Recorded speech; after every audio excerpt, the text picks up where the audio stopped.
Well, hello everyone. How are you doing? I'm releasing a surprise video on Friday just because I'm feeling inspired, guys, and hopefully you'll be in for the ride. Stick to me if you're interested in hearing a bit about INTJs. It's a type that I enjoy talking about on my channel, obviously not as often as a certain type that we are all aware of, namely the INFJ, but the INTJ is a type that's obviously very closely related to the INFJ, in many ways a cousin of the INFJ, and I wanted to tackle in this video a cliche that we hear all the time, and I just wanted to kind of debunk it a bit, and it's namely this idea that INTJs, they are, unlike their INFJ counterparts. I think often the idea is both types are probably kind of equally gifted and deep and all that. However, one is adapted to the modern world and external reality, and that's the INTJ, and the INFJ is not.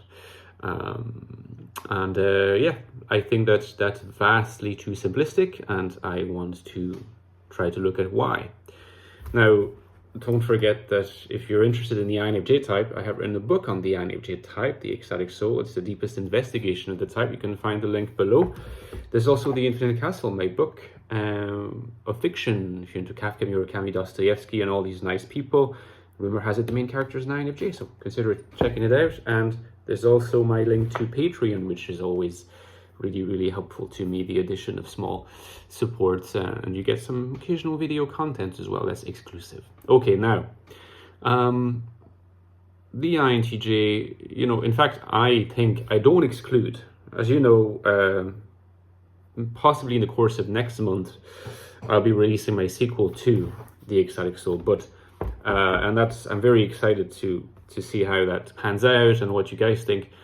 But I don't exclude in the future writing a book on the INTJ. Until not long ago, I thought that because of my whole approach, is Jungian existentialism or Jungian phenomenology, is very based on starting from, the sort of experience of being a particular type.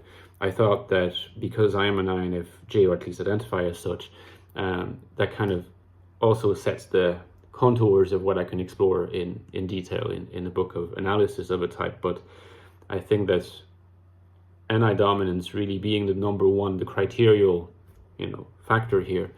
And my thoughts have led me to think that I could also investigate the INTJ in more detail. So stay tuned. It's a possible more long-term project. For now, I just want to briefly tackle this idea that INTJs are... Now, INTJs would not necessarily be overachievers. They'd just be achievers. They'd have a potential and they'd be uniquely suited given their cognitive function stack, given their abilities, given their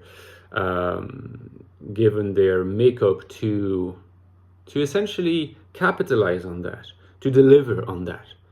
It's like if you have the INFJ, who's a type that seems to quintessentially embody the struggle to deliver on the potential that they possess within themselves. And then the INTJ being the cousin that actually is able to deliver. And if you live and exist with a romantic, abstract and idealized notion of what INTJs are like, this is what you're likely to hold on to. It also gives you a narrative, if you're an INFJ or if you're an INTP or if you're other types. It gives you a narrative to sort of situate the INTJ so you can locate yourself in relation to the INTJ. And often you have the ENTJ that's not far removed. In fact, the ENTJ would be like the super INTJ, the one that is able to capitalize, overachieve in a sense, like capitalize and deliver beyond their potential. Again, I'm speaking of cliches. So the INTJ, and your view of the INTJ is going to evolve quite quickly if you start interacting with actual INTJs. And note, it's important here for me to emphasize with actual INTJs. Actual INTJs are not necessarily the INTJs that you meet on forums, on Reddit, or on YouTube.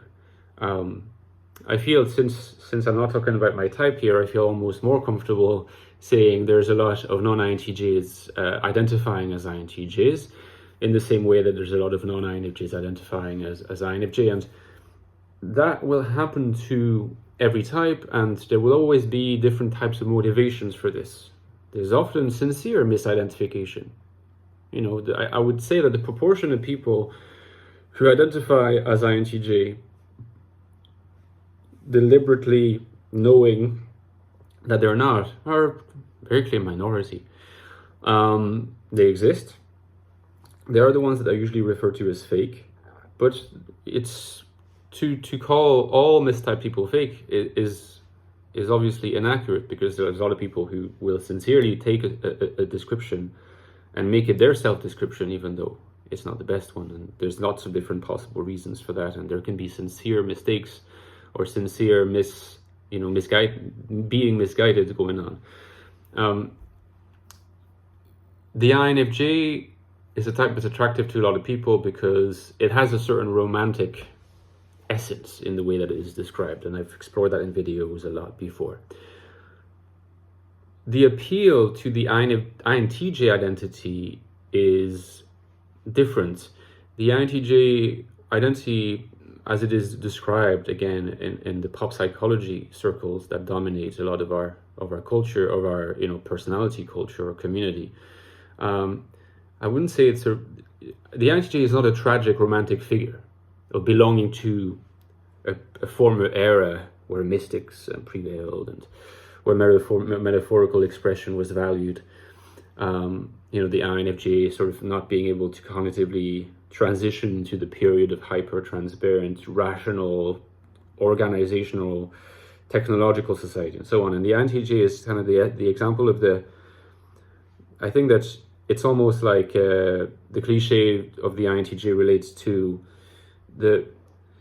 it's like, I always think of someone like Bruce Wayne in Batman, who, by the way, is usually portrayed as INTJ. It's someone who has strong values, someone who has strong convictions, but is also able to adapt and embody different roles for particular purposes that are very practical, very immediate. There's always ethical ideals behind, but the INTJ, as described, is able to sort of put them on the back burner, not forget about them, but say, okay, I'm going to do X, Y, Z, devise those plans so I achieve those goals, even if it's very long term.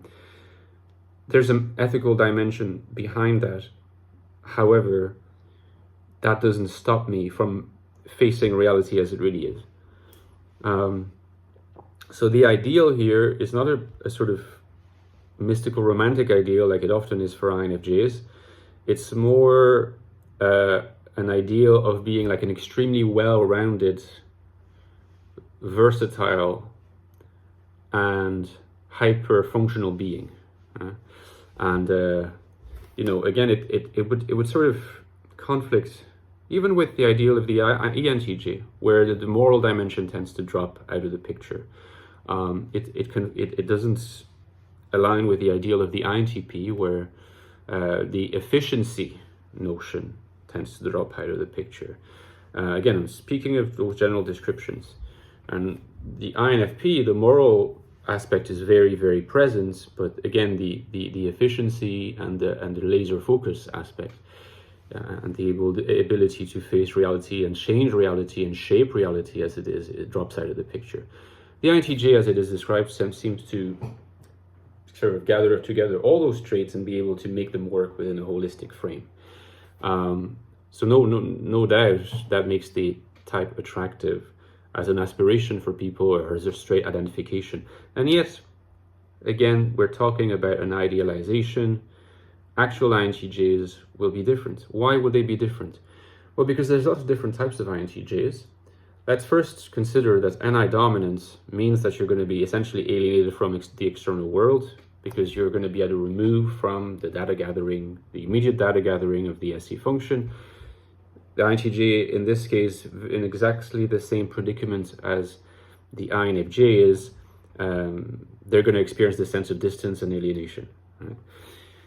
Now, as I explained the Ecstatic Soul, the INTJ has a trick, if you like, has a tool within their cognitive arsenal that the INFJ doesn't have, which is the TE function, which the TE function does relate in a strong sense to rational organization of objects within the world, frames within the world.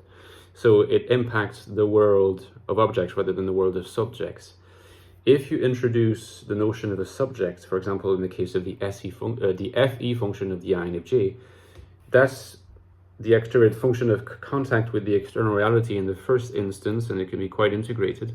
However, you do introduce another subjectivity in the matter, that is to say the subjectivity of the people or the person that you're interacting with.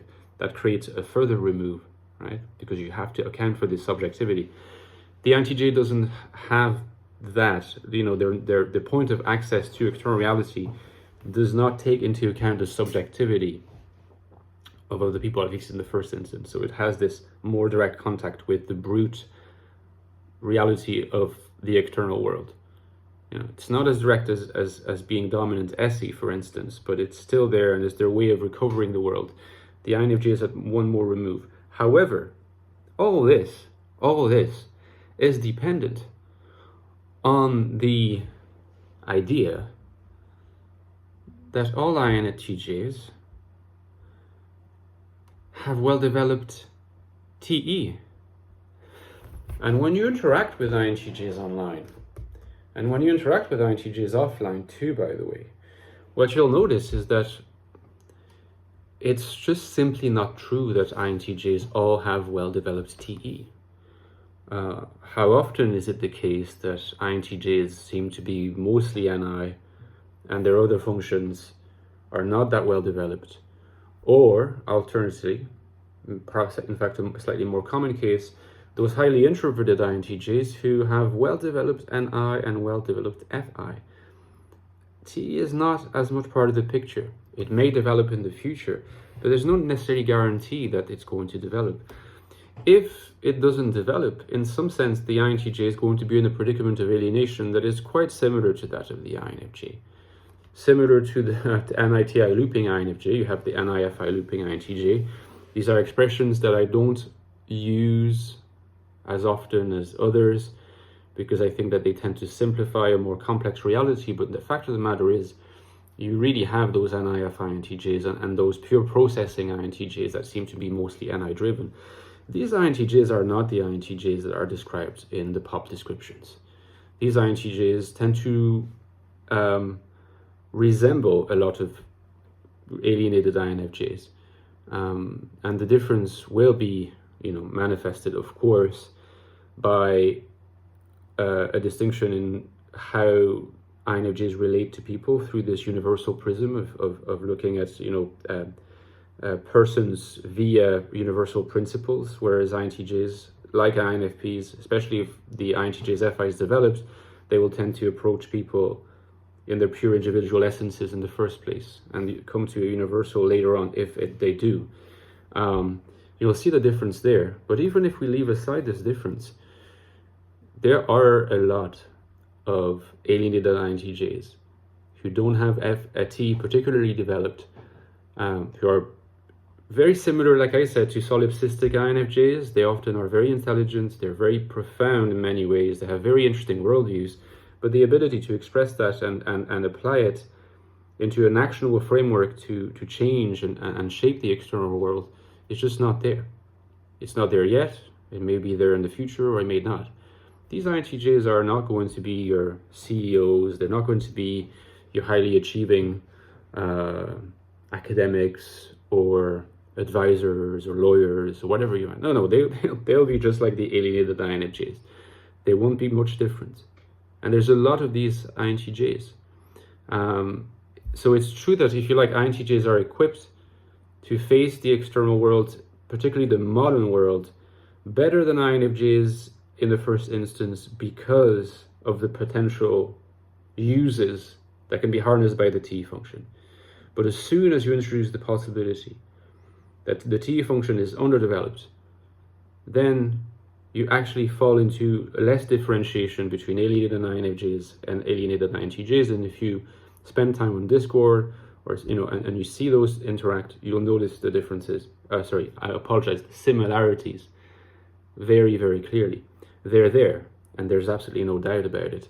So when we talk about INTJs, we have to talk about the reality of this alienation always being in the background and creeping up. TE is very useful here, but it's a tenuous form of reliance, because the assumption is it has to be developed, otherwise the INTJ is in trouble. Okay, and that's what I wanted to provide as a kind of corrective of the typical descriptions of the INTJ. It's a type that is surely complex, but also has much more complex life challenges than sometimes is suggested.